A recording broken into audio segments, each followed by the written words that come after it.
جب حضرت مہدی کی قیادت میں مسلمان صاحب ایمان اہل عرب یہودیوں اور عیسائیوں کی طاقت سے ٹکرائیں گے تو ان کی مدد کے لیے دو جانب سے اللہ تعالیٰ کچھ بھیجیں گے مدد.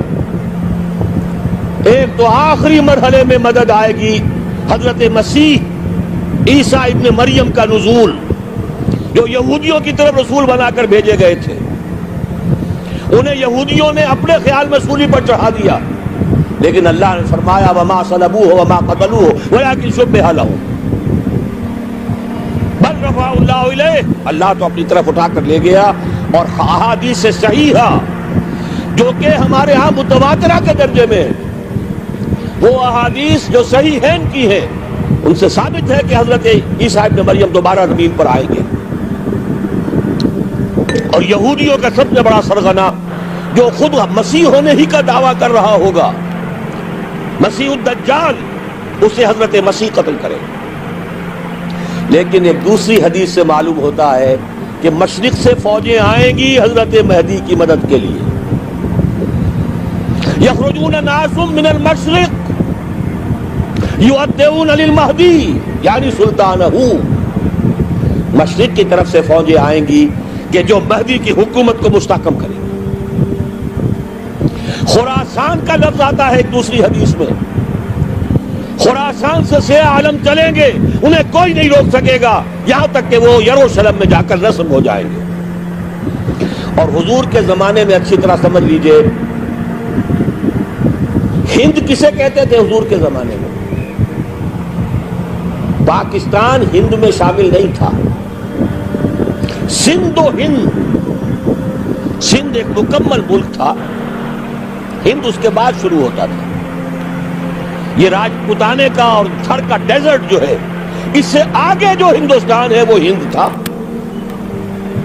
یہ جو ہمارا پاکستان ہے یہ ہمیشہ ہند میں شامل نہیں رہا. حضور کے زمانے میں بالخصوص سندھ و ہند، دریائے سندھ چلا رہا ہے.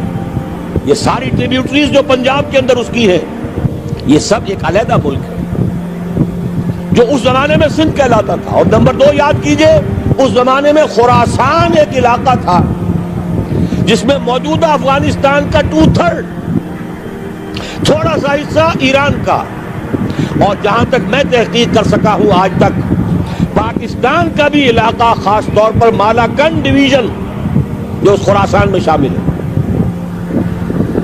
خراسان سے سیاہ عالم چلیں گے جو جا کر یروشلم میں نصب ہوں گے.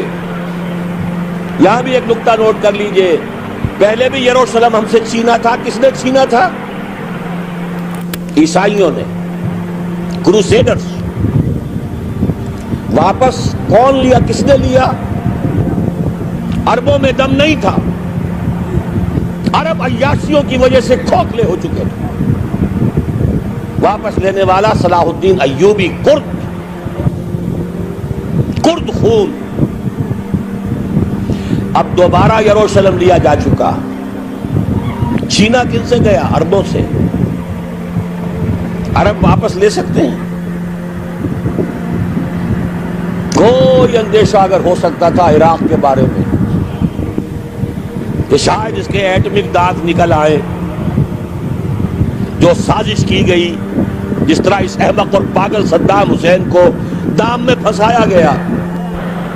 صدام 100 جال، دام کہتے ہیں جال کو، 100 اس میں جو پھنسا ہے تو اگلا پچھلا کھایا پیا سب پگلوا لیا.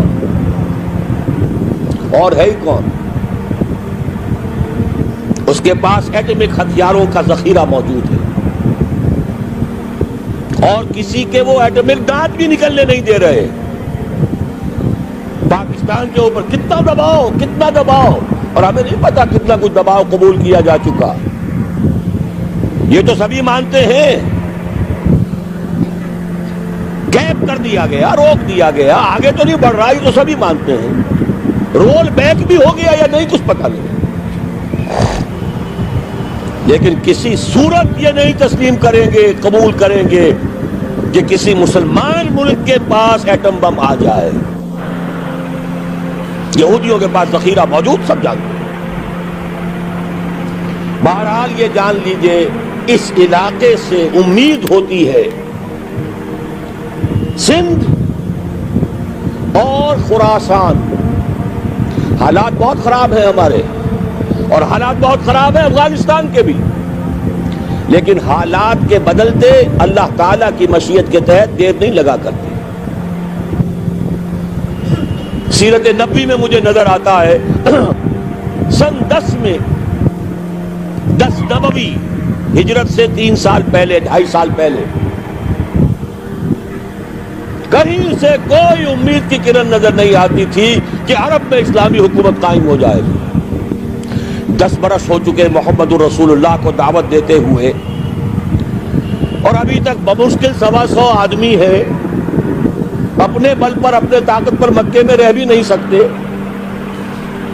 کیسے ہو جائے گا؟ کہاں سے ہو جائے گا؟ میں آج پوچھتا ہوں، کوئی سر بتائے کہیں سے کوئی امید کی کرن اس وقت نظر آتی ہے؟ اس ماحول میں لے جائیے. اگلے 3 سال میں کیا ہو گیا؟ پہلے سال 6، اگلے سال 12، اس سے اگلے سال 72، اور بیعت عقبہ ثانیہ ہجرت، اور وہاں سے اب حضور کی طرف سے انیشیٹ شروع ہو گیا، انیشیٹو.